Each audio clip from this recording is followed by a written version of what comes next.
If you think about a lighthouse doesn't actually get you to shore, but a lighthouse is an enabler for how that will happen. And so for the investments that we've made at Aderant, that analogy fit for what we're doing. Stated this to multiple people multiple times. It is happening. It will either happen to you or it will happen with you, one way or the other. Behind every great law firm are bold leaders and powerful solutions that help them run a better business.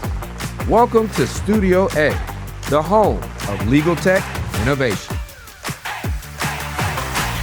Welcome to Studio A, powered by Aderant, your podcast for the latest conversations shaping legal tech. I'm your host, Will Ayers. I am here at Momentum Global 2026, and I have my favorite guest on the show right now, President and CEO, Chris Cartrett. How are you doing? I'm doing very well, my friend. It's been a really good few days here. Chris Cartrett is the President and CEO at Aderant, and he normally kicks things off for us at Studio A, but some reason he kind of voted me neglected off. You moved me to the end. I don't know what that means about what I've been doing. So Next year, we're going to put you back Okay. at the top All right. of the list, Thank you. and we're going to get it done. I Okay? appreciate that. Now, we are at Momentum Global 2026.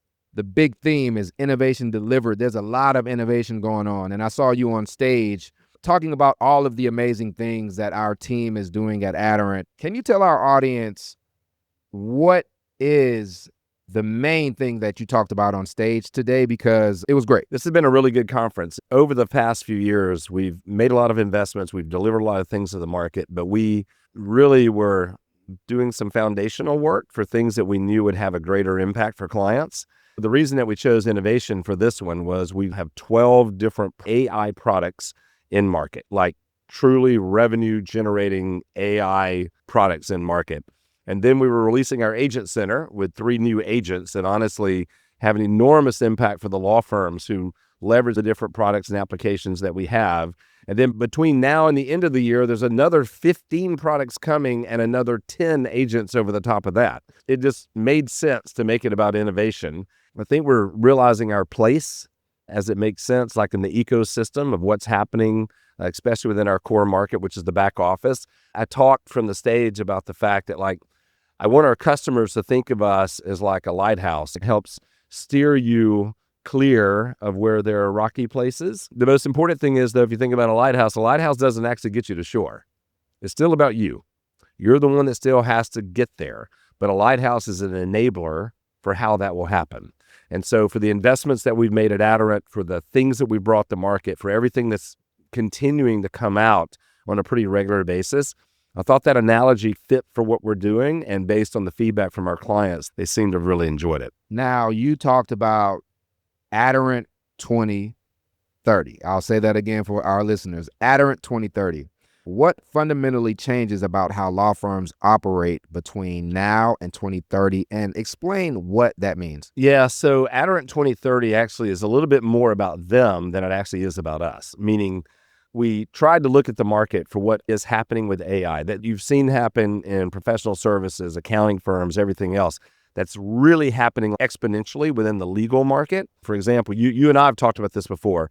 Law firms becoming AI native, the fact that the back office has to become more autonomous. So the idea was that, okay, what does that mean for Aderant as a company? And then for us, that means that everything that we're doing, everything that we've been bringing to market over the last few years has to become more of an operating system that enables you for how you want to run and manage your business, and less so of apps and software and kind of things that are a little bit disjointed. So we've been executing on that the last 2 years. Obviously, it's gone well, thus our market position. But I think what everybody has seen this year has shown that we've doubled down on that, and they've been receiving it really well. You mentioned AI native law firms. What does that mean in practice? An AI native law firm doesn't mean today, a lot of firms are kind of leveraging AI around the edges, trying to find ways to automate a little task or whatever else. But as we move forward, over the next 2 to 3 years, it's going to be native, meaning the actual core workflows, how they serve their clients, the things that they do today that are manual. It's not going to be that way anymore. You're going to be like a single operation. I use the example that if I look at just a software engineer, our software engineers a few years back, they were leveraging AI to help them within their jobs. But if you watch what they do today, AI is central to their job. Like 95% of their code in some way, form, or fashion is AI generated. Their technical expertise is still the most important thing to understand what was done, how it's going to solve the problem. But honestly, AI is like native to every single thing they do. That is exactly what's going to happen to a lawyer. When you pay a lawyer, you're paying them for their brain. You want the intelligence that they're bringing to whatever the matter is. But the reality is a lot of the things that will happen that help them get to that point will be AI generated, or they will be leveraging AI to take advantage of it. So that's what I mean by it's just going to be AI native. It's just going to be a part of what they do, and it'll be as natural as it is surfing the internet. With that being said, Aderant is the operational backbone for many top law firms around the world. So what does it mean to own that role for Aderant across the ecosystem? Yeah, so to me, that's a challenge for our company. If you're the operational backbone, everything that you do has to come with the flexibility to allow them to be as creative, meaning our clients, to be as creative as they want to be, to whatever they think their secret sauce is. And more importantly, let's just take data for a second. Law firms are going to need access to more of the information that we actually are the main holders of. So how we manage and handle that data and how we enable them to leverage that for whatever it is that they're wanting to do to serve their clients becomes mission critical. So being an operational backbone means that you have this core function that you choose Aderant for, which is running your back office, everything work to cash, pricing all the way through to resources and talent. Everything happens within that one place, but then they're going to need to leverage that for other things that they're doing in the business. And we need to be an enabler of that, not somebody who holds them back. Now, you've talked about moving from hours to outcomes. How real is that shift today?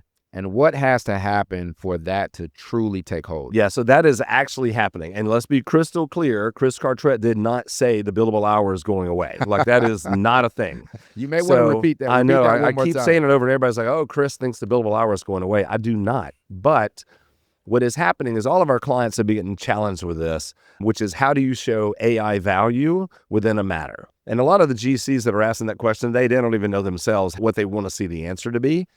But what it is, though, is you're seeing firms have to be sometimes in a defensive posture about whatever the charge is related to the result that they provide. Too often we get caught up in the price based on the number of hours versus it being centered on the outcome that you're delivering. It really is just a shift and a change that, hey, if I can do something faster, it doesn't change the fact that that's enormously valuable for me, a client of legal services. So helping law firms be able to articulate that value, to be able to separate that just from the hours worked is another central part. To me, that's one of the things that we have to do. When we acquired VPD, we did that first and foremost because better than anything that existed in the market, they were able to leverage AI to understand what you had done in your previous matters, see what you've done recently on matters where you are actually leveraging AI, and then to be able to take a proposal into the market to help you price that next opportunity. So I feel like we are there. I just think there's a lot more that we could do. And so that's kind of been another challenge for the team. You've talked about turning every interaction, and when I say interaction, I mean time, billing, cash, into live data, live intelligence. How does that change decision-making for leadership day to day? What we've been working on, especially with the Stride and Analytics piece, is it's not just about where you are and where you've been. Help me understand where everything is going. Meaning, like, start pointing out where potential challenges are before they actually become a challenge. It's about how do we remove a lot of the friction that exists today from when work gets done until somebody actually gets paid. But then within that as well, how do I help educate a firm that, like, hey, there's these 4 opportunities out there you need to pay attention to because based on their history, this AR is at risk, or there's a collection challenge that may be coming, or hey, there's some appeal opportunities here that you need to turn that fast.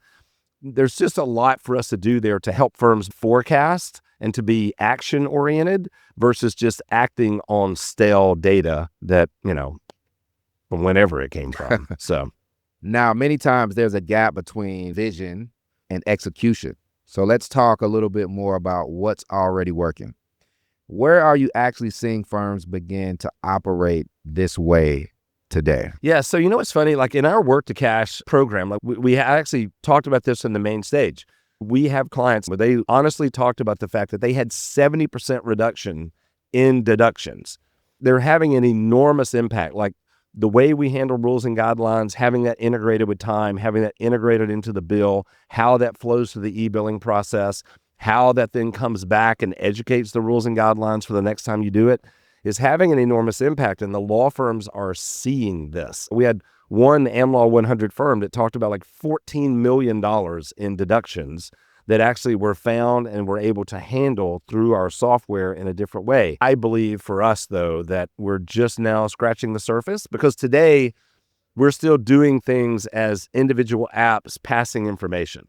Back to our thing about being an operational backbone, that can't be individual apps. It has to feel like just one meshed experience, and everything happens end to end. Human in the loop, of course, but truly end to end for greater results. Now, you mentioned human in the loop, and I think that's a great bridge to my next question. That was a great example. What does that kind of visibility unlock at the executive level? I remember being in Australia and having conversations with senior leaders, and AI was just sort of the thing. They were kind of playing around with Copilot or something, but it wasn't really like a strategic initiative.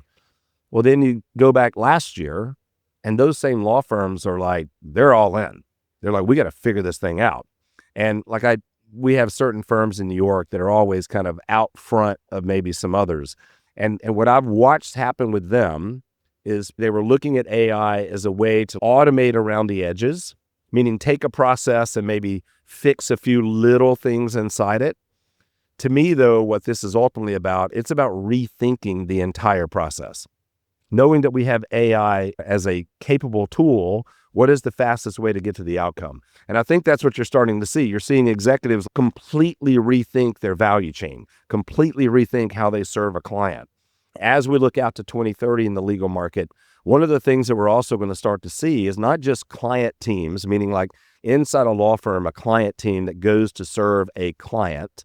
The reality is those client teams are now going to start having AI counterparts that come along with them, meaning ways to actually help you serve that client, leveraging technology and tools in a way that's completely different than how you may be serving that client today. So now back to the Aderant world, that requires data. That requires true analytics to understand what's going on in the business at all times. That requires you to see around corners before you actually get around the corner.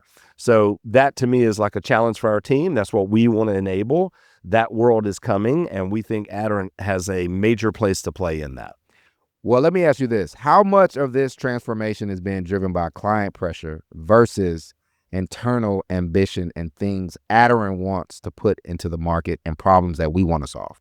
Yeah, I would say almost all of this has been client-based. We are fortunate enough as a company doing what we do that we are able to see some things that are coming that our clients didn't know was capable. But I would also argue that our clients are starting to get really pushed by their clients. And so their clients' demands and actions is what's actually requiring this type of change. Like they're doing really good. They're serving clients. Law firms have been doing really well. But even in this situation where they are doing well, they are also not resting on their laurels. Like they're pushing themselves to be able to provide the next level of service, or what is the next thing that's going to be needed for our clients. And so I actually think it's a really exciting time to be in this world. I mean, they're pushing us. We may have certain tools out there that are serving them well, but the reality is they're like, hey, but we need it to go here. So yeah, I actually enjoy it. I like the pressure. So it's been really good. I love it. I love it. Now, for those firms and legal professionals that are listening to this conversation, those that are still hesitating, that may be on the fence, what's your advice to them as they listen to you talk about this vision, about this rapid innovation taking place at Aderant and being an AI-enabled law firm? What's your advice to those that just maybe a little bit still on the fence and are scared to jump in the water, I'll say? Well, that would be terrifying if they're scared today, because I've stated this to multiple people multiple times. It is happening. It will either happen to you or it will happen with you, one way or the other. The AI world that we're living in right now, like this is legit.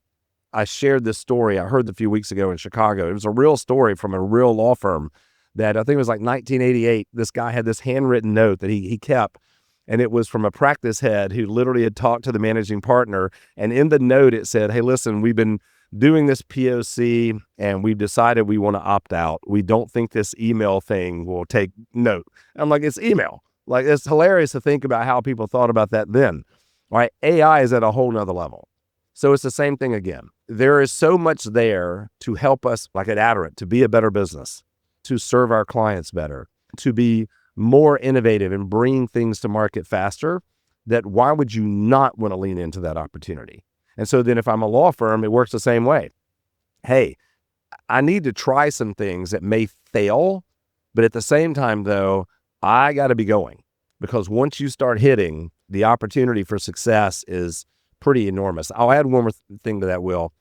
There's a lot of challenge, like, okay, what will growth look like for a law firm in the future? I think this is one of those situations where we're trying to take it in like this little small snapshot, like they're trying to look at a tree and they're kind of missing the whole forest. Because the reality is the way we provide legal services, the way we manage those legal services from the back office, they are going to change. But one of the things that we do know is that AI actually creates opportunity for new things to happen, or maybe for a new way of managing and serving a client than what existed before. So those people that are leaning in on this opportunity to do something unique and different, I truly believe are going to be the winners like in the next 3, 4, 5 years. Now, before we close, let's lean in on leaning in, because I need to get more clarification around that. So I want you to take a deeper dive into that. For those listeners at law firms or even other legal tech companies, what does leaning in actually look like now in a way that's different than last year? That's actually a great question. I mean, the truth is this stuff is moving, everything is moving so incredibly fast, like at everywhere you turn. Models, how they're changing, things that AI last year maybe was 75% correct. Well, today, those things are exponentially better than they were because it's constantly learning. It's constantly getting better. So when we use lean in inside the Aderant world, I use the analogy of a downhill skier. It's natural when you're coming down a mountain and you're going really, really fast, especially if you're not a great skier, to want to lean back because you're like, holy crap, I'm about to kill myself here. But once you lean back, you lose all control. Whereas if you're on that downhill slope and you'll lean into the front of your boots, now you have greater control of your skis. And so that has been the way we've tried to talk about it internally, is like, hey, folks, this is the thing that's happening. So let's just lean forward in our boots. It can feel a little scary because you are going fast. But at the same time, though, that's how you have the best control. You've got to be willing to experiment. You got to be willing to try things. We heard from our head of AI yesterday, and he made the comment that, like, hey, we've actually been building a ton of things. Some of them were meh, but then some of the others, like, holy cow, it like blew you away. So that's what I mean. Like, you got to set aside the time to really pursue innovation, knowing that, yeah, you may miss on a couple of things, but the overall impact on the things that you hit for your client, they're just absolutely enormous. And I would say it's the same way on the law firm side. Like, you're seeing law firms that are really trying to add value to their client relationship. And so they're trying things. And I think that's just a good word for all of us, just to lean into the process and lean into the opportunity. I love it. Love it. Speaking of opportunity, Chris, it's always a great opportunity to talk to you because I learn a lot. Our listeners learn a lot. And I got to thank you again for stopping by Studio A at Momentum Global 2026. You've already said on record, you will be the first interview next year. So please. I'm going to hold you to that. Okay? Will, you do a great job, brother. I cannot thank you enough. Thank you, Chris. That is Chris Cartrett, President and CEO at Aderant. If you enjoyed that conversation, you could check us out on YouTube. Be sure to subscribe to the Aderant YouTube channel. You can also check us out on all major streaming platforms. You've been tuned in to Studio A, powered by Aderant. Thanks for listening to Studio A. For more from this episode, visit Aderant.com. Be sure to subscribe so you never miss a beat, and we'll see you next time in Studio A.